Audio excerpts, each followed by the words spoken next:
I, 33-year-old male, am kicking my girlfriend's 33-year-old female daughter out of the house that I own because she refuses to respect the house rules. Around Christmas 2023, she got kicked out of school for having marijuana on school property.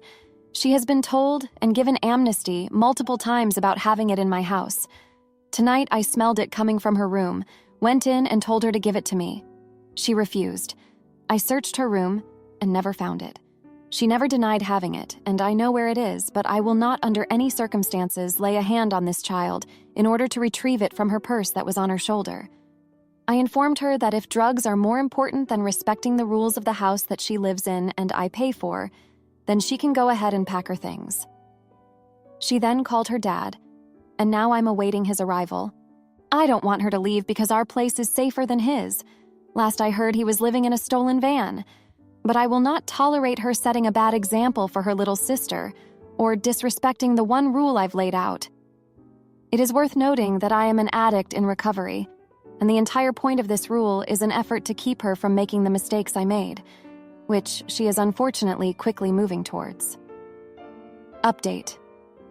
Firstly, I did not expect this to blow up the way it did, and I appreciate all the feedback from all sides as it's given me a lot to ponder on. I want to address some of the most common inputs here before getting to the update, or at least where it's at so far. 1. It's just a plant. Yes, it is, but it is also a psychotropic substance that should not be mixed with mental health medications. 2. Have you tried talking to her? I have on multiple occasions, both before and after she got caught with it at school.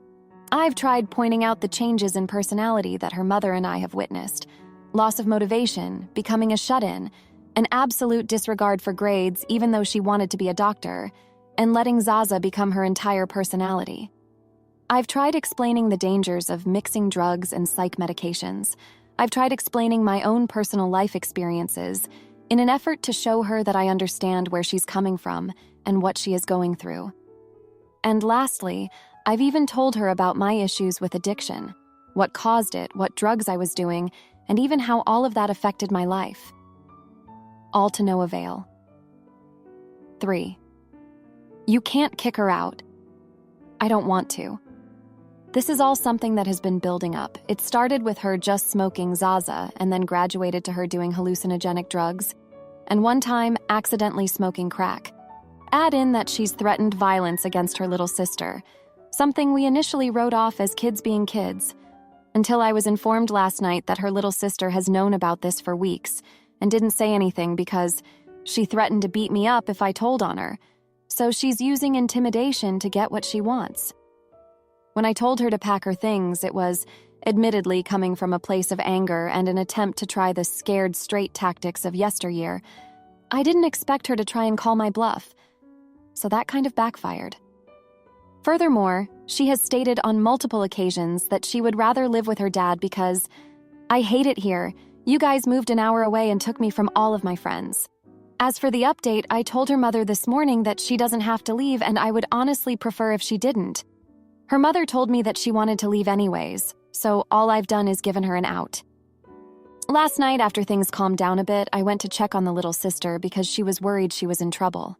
While doing so, I was informed that she has known this was going on and was scared to speak up due to threats of violence. I reassured her that she is not in any trouble. My hope is that by the end of the day, we reach a resolution that doesn't end in her leaving the safety of her current living situation and going into one that is more tumultuous. But I have my doubts. I know I shouldn't have jumped to something so drastic, but at this point, I've tried everything I can think of that made sense.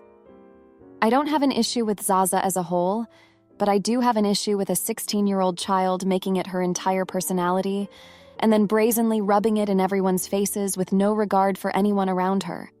I've considered asking her mother to send her to rehab, but unfortunately, where we live, rehabs won't take people for just Zaza because we have people with more serious issues. Now, for a few comments before the update. Comment 1, LOL rage bait. First, no Zaza because I'm in recovery, blah blah blah.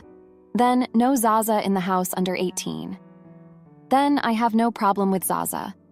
I would smoke it, but my job, not because he is an addict. When people say, it's just Zaza, man, he adds on a shoot ton of hard drugs she has done, He didn't find Zaza because he wasn't going to touch her and take it out of her purse. Then he says he flushed what he found. I don't understand what people get out of the fake posts. Comment 2, you're the idiot. I understand how you feel, but there's something about kicking out non-violent underage children that I just can't support. If she was your biological child, would you kick her out on the streets, especially over marijuana? I'm also having a hard time understanding why her mother is supporting you.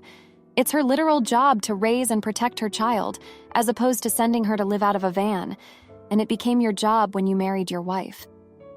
Now for the update. Hey everyone, thanks for reading my update. It's been a challenging week since my last post, and I appreciate all the support and advice you've given me. After the confrontation with my girlfriend's daughter about the marijuana in her room, things took an unexpected turn. Her father arrived at our house, and I was prepared for a heated argument. However, he surprised me by agreeing with my stance on the house rules and the importance of setting a good example for the younger sister. He revealed that he had been struggling with his own addiction issues and had recently entered a rehab program. This was the reason he had been living in a van, as he had lost his job and home due to his substance abuse. The father's honesty and vulnerability caught me off guard. He shared stories from his past, detailing how his addiction had started with marijuana and progressively escalated to harder drugs. He expressed his deep regret for not being a better role model for his daughter and feared that she was heading down the same path he had. His words struck a chord with me, as I could relate to his experiences and the devastating impact addiction can have on one's life. In light of this new information, my girlfriend and I had a heart-to-heart conversation with her daughter. We emphasized that our concern for her well-being stemmed from our own struggles with addiction and our desire to protect her from the mistakes we had made. We also addressed the issue of her threatening her younger sister, explaining that such behavior was unacceptable and would not be tolerated under any circumstances. To our surprise, the daughter broke down in tears and confessed that she had been using marijuana as a coping mechanism for her anxiety and depression. She revealed that the move an hour away from her friends had left her feeling isolated and alone, and she had turned to drugs to numb her pain. This revelation was a turning point in our conversation, as it allowed us to approach the situation with more empathy and understanding. Together, we devised a plan to help her address her mental health issues and substance abuse. We agreed to find her a therapist specializing in adolescent addiction and to attend family counseling sessions to work on our communication and support systems. The daughter also committed to attending a local teen support group for those struggling with drug use and to rebuilding her relationship with her younger sister. As part of this plan, we decided to give her another chance to stay in our home, provided she adhered to the house rules and actively participated in her recovery journey. We made it clear that any further violations would result in more serious consequences, but we also reassured her that we would be there to support her every step of the way. In the days that followed, I witnessed a noticeable change in my girlfriend's daughter's attitude and behavior. She began opening up more about her struggles and showed a genuine desire to make positive changes in her life. Seeing her father's commitment to his own recovery also seemed to inspire her to take her own journey seriously. While I know that this is just the beginning and that there will likely be setbacks along the way, I am hopeful that we are moving in the right direction. This experience has taught me the importance of open communication, empathy, and the power of second chances. It has also reinforced my belief in the strength of family and the importance of supporting one another through life's challenges. Thank you again for all your support and advice. I'll keep you updated on our progress. But for now, I'm feeling optimistic about the future. My fiancé cheats with my dad and thinks she can play happy families, but I record the affair and make sure she loses everything. I being very angry would be an understatement regarding the situation I am in. I, 29-year-old male, found out that my fiancé, 27-year-old female, who I'll call Carly, cheated on me a month before our wedding. Short summary is that Carly and I met in middle school, and I finally had the guts to ask her out after graduating from high school. We've been together ever since. We had a great relationship with our normal ups and downs at times. Carly announced 3 months ago that she was pregnant, and I was the happiest man I could be. Our families were overjoyed knowing that they were going to be grandparents, but all that happiness I felt faded when she was caught cheating. I went to our shared apartment we were living in at the time, and I went to surprise Carly with a wedding dress my mom wanted her to wear. I slowly opened the door to her bedroom, and I stood there in utter disbelief. My fiancé was in bed with my father. I couldn't believe it. I stood there for what felt like an eternity before suddenly snapping back into reality, taking my phone out and recording a video for a couple seconds. I turned the camera to face me before suddenly bursting into tears quietly. I couldn't handle it and left the room, but not before slamming it shut and leaving. My father, who is currently 55 years old, was very fond of Carly. He always wanted a daughter but ended up having a son. He wasn't too upset about it either. I did notice how they were a bit too close for comfort, but my father reassured me that he was experiencing what it is like to have a daughter. I should have investigated it further at the time since my dad and I are close. We were until I found out he was sleeping with my fiancé. My father and Carly's clothes were scattered all around the bed that my fiancé and I used to sleep on. Carly, on the other hand, gave off no major red flags throughout our relationship that make me doubt her faithfulness. I drove off in the car after leaving our apartment. I messaged my mom and told her that I needed to show her something important and that I'll meet her at her house. Furthermore, I kept speeding and nearly crashed my car in the process as I kept driving. At a red light, I couldn't contain it anymore. I broke down crying. I banged my head against the steering wheel so hard that I actually ended up with a bloody nose in the process. I arrived at my mom's place within a couple of minutes. She was shocked when she saw my face and asked if I was all right. I ended up crying uncontrollably and told her everything. I showed my mom the video of my father and Carly in bed, and we both cried for nearly 2 hours. I messaged Carly's parents and forwarded them the video I took. I'm still waiting for a response, but as of now, my phone is being blown up with calls and texts from Carly, who is saying that it was a misunderstanding. She knows what I saw when she saw my car leaving the apartment complex. I told her that we are over and that I want a paternity test. She freaked out and told me that the baby was mine, but I told her that I don't believe a single word that comes out of her mouth. Carly and I were intimate before, but now I really am hoping that the baby is mine. Carly is refusing to discuss any details about the affair she had with my father, and she is still claiming that it was a misunderstanding. Carly is begging for us to work things out, but I've said no. I'm currently in the process of getting tested to see if I'm in the clear. What should I do about Carly?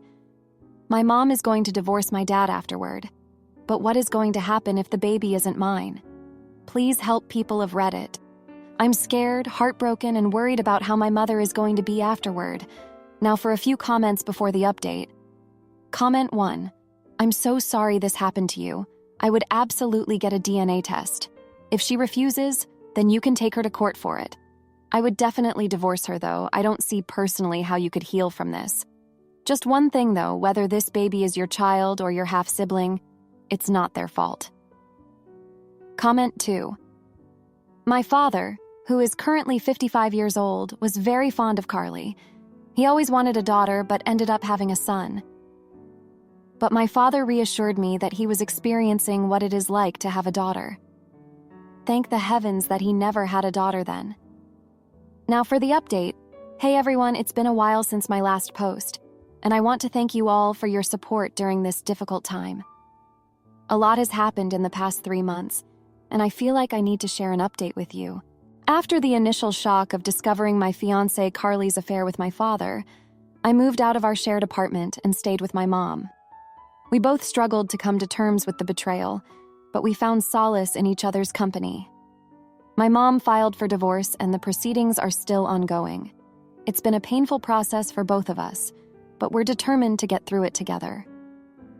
Carly kept trying to contact me, insisting that the affair was a misunderstanding.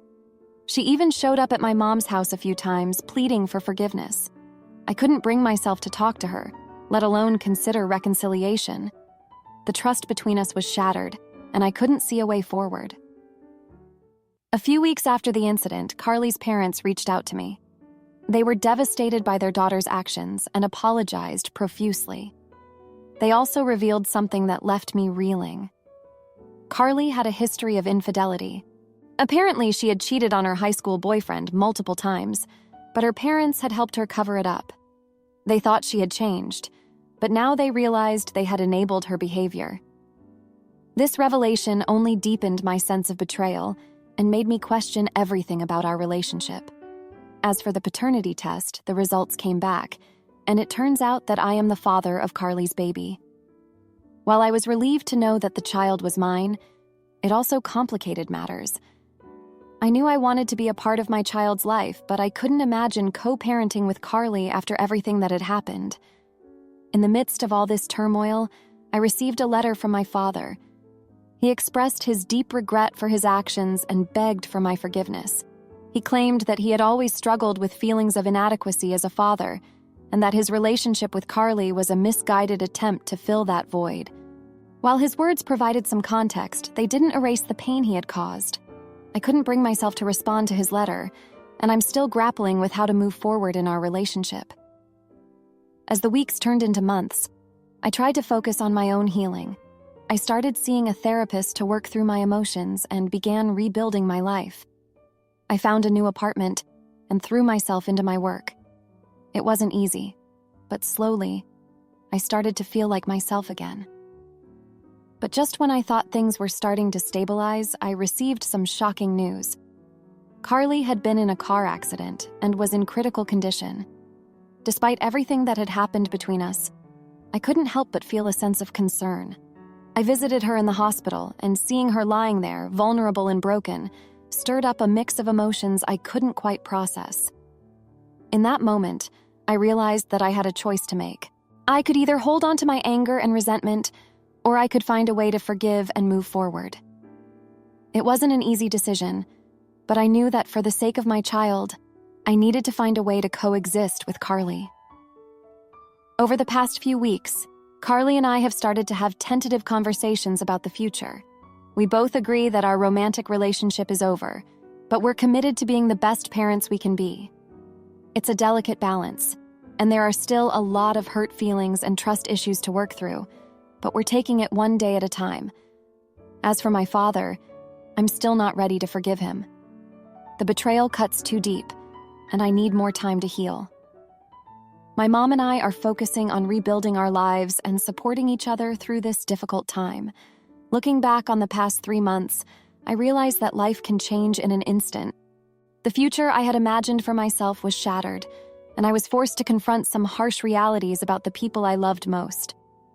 But through it all, I've learned that I'm stronger than I ever knew. I've learned the importance of self-care, of setting boundaries, and of leaning on the people who truly have my back. I don't know what the future holds, but I'm taking it one day at a time. I'm focusing on being the best father I can be, and on building a life that brings me joy and fulfillment. It's not the path I expected to be on, but it's the one I'm walking, and I'm determined to make the most of it. Thank you all for listening and for your continued support. It means more than you know. My husband buys puppies from a puppy mill and ignores the vet's warnings, so I expose his dirty secret and shut down the mill forever.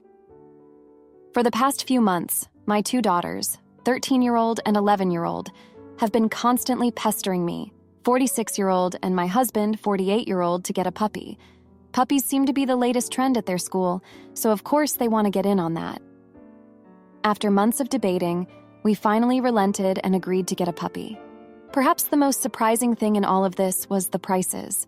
After doing some research and contacting breeders, all the puppies, of the breeds we were looking at, within a decent travel distance from us, were anywhere between $600 and $1,300. Now, my husband is a little stingy, so after seeing these prices, he absolutely refused to get one from any of these people. Instead, he told me that he'd improvise and would save us a lot of money. He even insisted that I leave the search to him, so I did. After a few weeks, I asked him, and he just told me that a friend of one of his coworkers was on it, and that we'd get a puppy one way or another. Early this week, my husband came home late with a box. He calls the girls over and he pulls out 2 puppies from the box. The girls are very excited, but what struck me was how young the puppies seemed. They mainly waddled instead of walking, and when I asked my husband, he just said they were 4 or 5 weeks old and that we needed to bottle feed them for the next while. Now that it has been a few days, I can say for certain that these puppies are at the oldest 5 weeks, and I still don't know where they were sourced from. I've asked my husband several times, and he just avoids answering and instead says that his coworker owed him some favors, and that this way we save so much money. I've been pretty persistent in asking for a straight answer, but he doesn't seem to even know himself. Am I the idiot for still pestering him on this, even though he technically did what we wanted? Update. It's been many hours since my initial post, and I do have some updates. After some discussion, my husband has agreed for us to take them to the vet on Saturday for a general health check. He doesn't think this is necessary since they're gaining weight and look healthy. They are currently being fed puppy food that is soaked in puppy milk formula. We also bottle feed them puppy milk 3 times a day. Aside from eating, they spend nearly the entire day sleeping, which is normal for their age. As many people seem to think, they are not newborns. They do move around a bit and play with us or each other. I'll include some pictures of them on my profile to confirm this, but I do agree they seem too young to be away from their mom. As for where they came from, I'm still unsure about this. I did press my husband a lot last night, and he told me that according to his coworker, they came from someone who has too many dogs and needed to reduce the number they have. Smaller update. For those wondering about their breed, they are Labradors. Though my husband says they are not completely purebred and have some golden retriever blood. Now for a few comments before the update. Comment 1. What is wrong with both of you? Everyone sucks here, ESH. You have no business taking 5-week-old puppies from God knows where and refusing to take them to a vet. If you couldn't afford the price of the dogs, then you can't afford them at all. I feel sorry for your poor kids who will inevitably have their hearts broken when you two can't care for these animals, and they either die or you bring them to a shelter. People like you two make me sick. Morally bankrupt husband and submissive wife. Comment 2. Those poor puppies. I wouldn't want those dogs. Not knowing their history and being taken away from their mother so early, their socialization skills are already in danger. Why is he being so suspicious about the question? Now for the update. Thank you for all the comments and support on my last post. It's been pretty up and down of a few days since then. After taking the puppies to the vet on Saturday, we found out that they were indeed only about 4 weeks old. The vet expressed concern about them being separated from their mother so early and emphasized the importance of proper nutrition and care at this crucial stage. We've been diligently following the vet's instructions, bottle feeding them every few hours, and making sure they stay warm and comfortable. It's been exhausting, but seeing their little faces and watching them grow has been incredibly rewarding. However, the mystery of where these puppies came from still lingered. I couldn't shake the feeling that something wasn't right. My husband's vague answers and avoidance of the topic only fueled my suspicions. Yesterday, I decided to take matters into my own hands. While my husband was at work, I reached out to his coworker directly. After some persistent questioning, the truth finally came out. The puppies weren't from someone who had too many dogs, as my husband had claimed. They were actually from a puppy mill that had been recently shut down by the authorities. I was shocked and horrified. How could my husband have kept this from me? Did he even know the full story himself? I confronted him as soon as he got home, and the argument that ensued was intense. He admitted that he had suspicions about the puppy's origins, but didn't want to face the reality of it. He thought he was doing the right thing by rescuing them, but now he realized the gravity of the situation. We spent hours talking, and I couldn't help but feel a sense of betrayal. I had trusted him to handle this responsibly, and now we were in possession of puppies from a puppy mill. It went against everything I believed in. As we delved deeper into the conversation, old wounds and unresolved issues started to surface. My husband's tendency to make impulsive decisions without considering the consequences, his habit of keeping things from me, and my own struggles with trust and communication all came bubbling to the surface. We realized that this wasn't just about the puppies anymore. It was about the cracks in our relationship that had been slowly growing over the years. The late nights at work, the missed anniversaries, the broken promises. It all came rushing back. I found myself at a crossroads, questioning the very foundation of our marriage. Could I trust him again after this? Were we even on the same page about our values and priorities? The girls, of course, are blissfully unaware of the turmoil brewing beneath the surface. They've fallen in love with the puppies and have been eagerly helping with their care. Seeing their joy and excitement has been the one bright spot in all of this. But now, I'm faced with a decision that will test my loyalties. Do I prioritize my principles and report the puppy's origins to the authorities, risking the heartbreak of my daughters and the potential legal consequences for my husband? Or do I keep quiet and focus on giving these innocent creatures the love and care they deserve, even if it means compromising my own values? I know I need to have a long, honest conversation with my husband about our future. We can't keep sweeping our issues under the rug and hoping they'll go away. But for now, I'm torn between my head and my heart, between what's right and what's easy.